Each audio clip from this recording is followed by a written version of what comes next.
Xbox drops a big 4K upgrade for the Xbox Series X. There are 2 new storage options for both next-gen systems, and Phil Spencer talks acquisitions and says, we're not done by a long shot. There's a lot here to talk about, so let's get into it.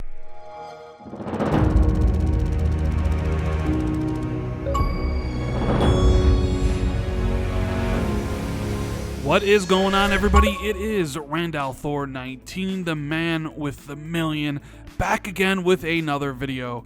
I hope you are all having a great day, and if you guys can do me a huge favor, make sure you hit that like and subscribe button, and please share this out on social media. It means a lot to me, and thank you guys for all the continued support. It means the world to me. So there's actually been quite a lot going on this week in the world of video games, and especially over at Xbox. We had the launch for pre-orders for the Xbox Series X mini fridge on Monday, and you know what? That didn't go very smoothly. Nobody I know that was kind of camping out online to purchase one was able to get one, because those damn scalpers, man, they were able to get them right away and put them up on eBay for like $250. Now, I don't know about you guys, but I'm certainly not paying $250 for a mini fridge.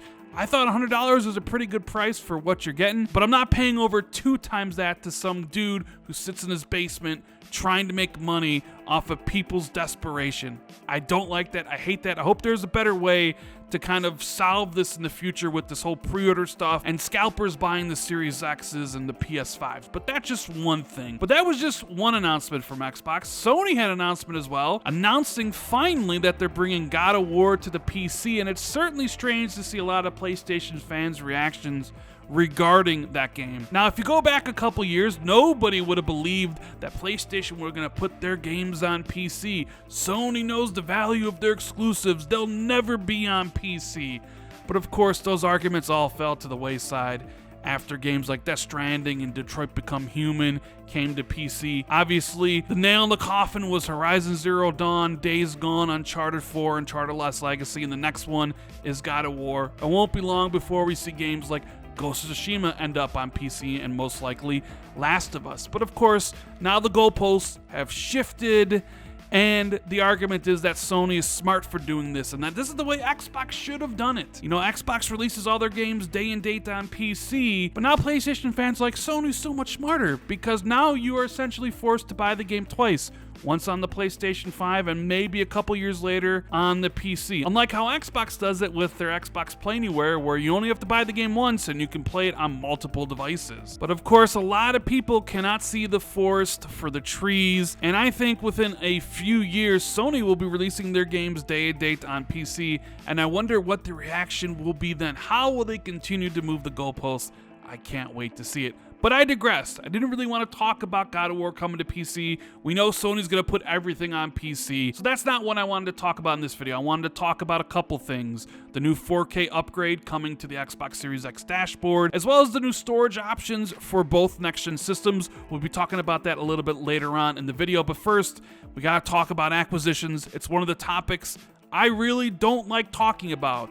Yeah, it's fun to speculate here and there about who Xbox could buy or who PlayStation's looking at, but it's kind of been done to death. I don't like talking about it unless someone at these big companies actually talks about it.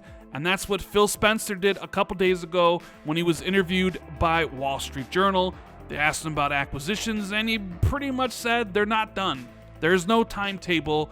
And that's exactly what myself and Jess Corden and other people in the Xbox community have been saying, that Xbox will continue to work with developers and potentially partner with them and then acquire them if the time is right. But let's get into what Phil Spencer actually had to say. So Phil goes on to say, quote, "I'm really proud of some of the creators that have chosen to become a part of Xbox. So many of these creators, they have choice. If you look at some of the people we've acquired and partnered with, it's people we've had long-term relationships with.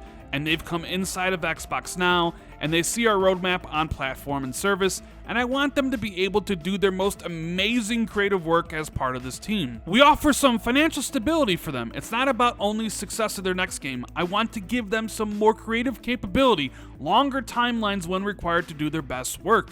And that's my goal. We're big believers in the power of content.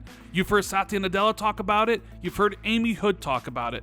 So we're always out there looking for people who we think would be a good match and teams that would be a good match with our strategy, so we're definitely not done. There's no quota, there's no kind of timeline where I have to go acquire studios by a certain time, but if we find a studio where we have a good fit, we share what we're trying to go do and what they're trying to go do, and if we feel we can both get better together, absolutely.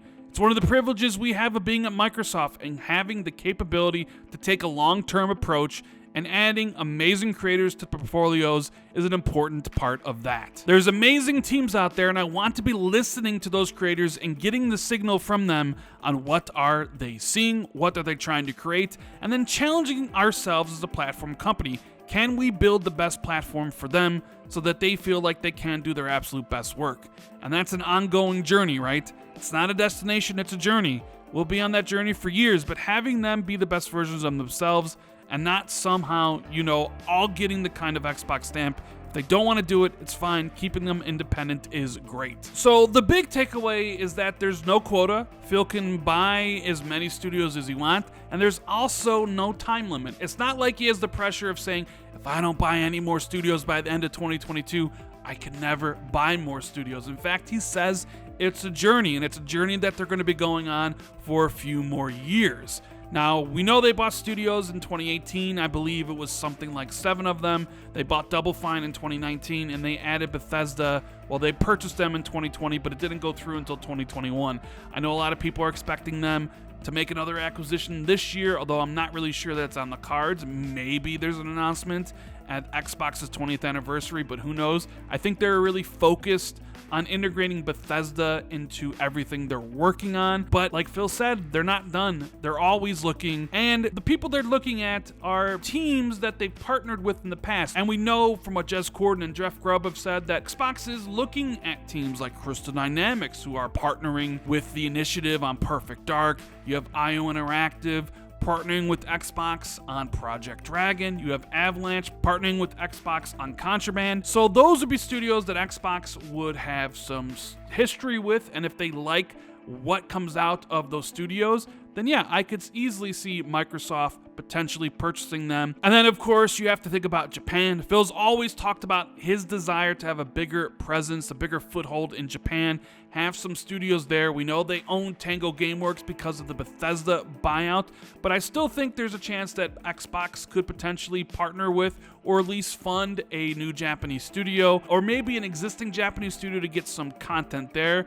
We know that their push with Hideo Kojima, which is rumored to be working a game for Xbox, is about trying to get more Japanese content creators to look at Xbox in a different way. Phil Spencer's also talked about how he wants to add more family-friendly content to Xbox Game Studios, which would then put it in Xbox Game Pass, because that's one of the things that's missing from Xbox Game Pass and first party is those kid-friendly experiences. That's one of the things that maybe you can't really recommend to the younger generation, that Game Pass is mostly centered around mature games, and there could be an opening for a game like Fall Guys or something like Banjo-Kazooie that would appeal to the younger generation.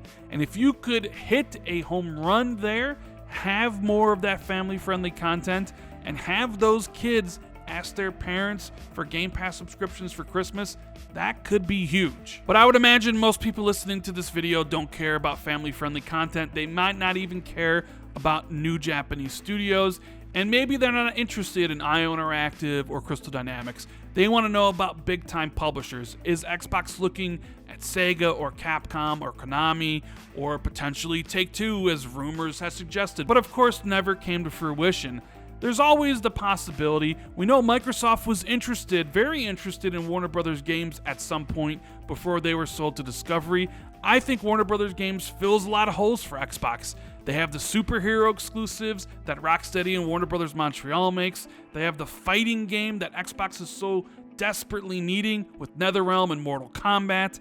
You have Monolith, the makers of Lord of the Rings, making excellent games. Traveler's Tale, who make the Lego games, are a great family-friendly studio. And they have 2 or 3 support studios, which are really important now, considering a lot of support studios that Xbox worked with in the past for titles like Gears and Halo were recently purchased by other entities like Embracer and Tencent. I know Xbox fans can be a little impatient. They see other companies like Embracer buying all these studios.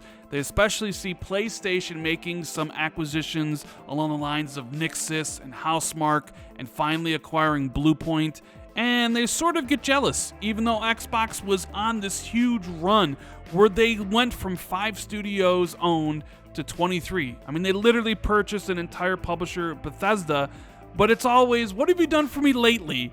And Xbox hasn't purchased anybody in quite some time, and PlayStation is out there spending some money. So a lot of fans feel that Xbox needs to retaliate. It's like Phil said, there's no quota, there's no timeline. These things will happen in their own way, in their own time, when parties come together and agree. Some of these things are going to be worked out by the partnerships that they have. I personally would not be surprised to see Xbox end up with Crystal Dynamics and potentially Eidos Montreal after Perfect Dark comes out. So let me know in the comments below who you would like to see Xbox work with and potentially acquire. I'm very interested in seeing the diverse responses that I'm sure everybody will have. Now, next up, I want to talk about the October update for the Xbox Series X, which finally brings to everybody a 4K dashboard. Yes, it's one of the things that you could argue was sorely needed. When you actually have the Series X plugged into the 4K TV, you can definitely tell it's 1080p upscaled to 4K.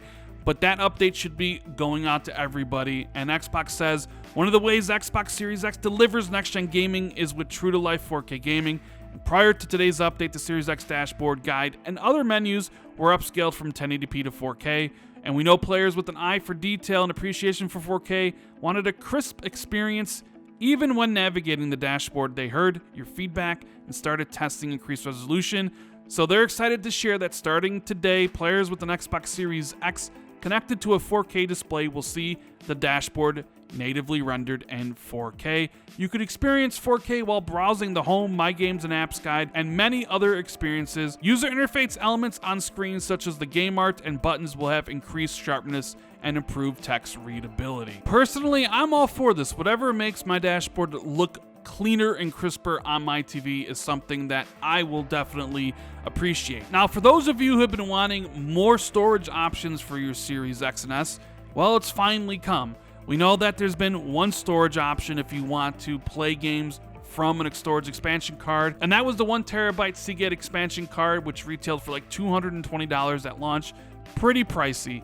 Well, Xbox announced today that there are 2 new cards coming. One is a 512GB card that will be available for $140 and launch in mid-November, and a 2TB storage expansion card that you can pre-order in November for $400 and launch in early December. Now, $400 is pretty steep.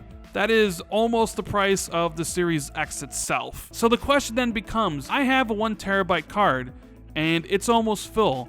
Am I really going to spend $400 for a 2TB card? And the answer to that question is absolutely not.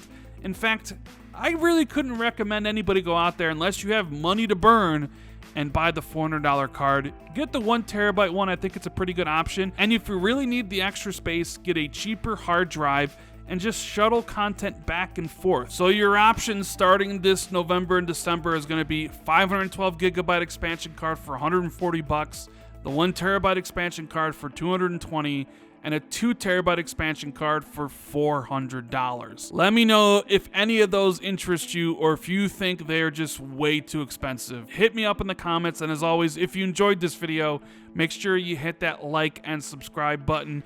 Share this out on social media. Hit that notification bell if you want to be notified immediately. Hit the join button if you want to support the channel even further. Thank you guys so much for taking the time out of your day to watch the video. I really appreciate it, and I'll see you in the next one. Later.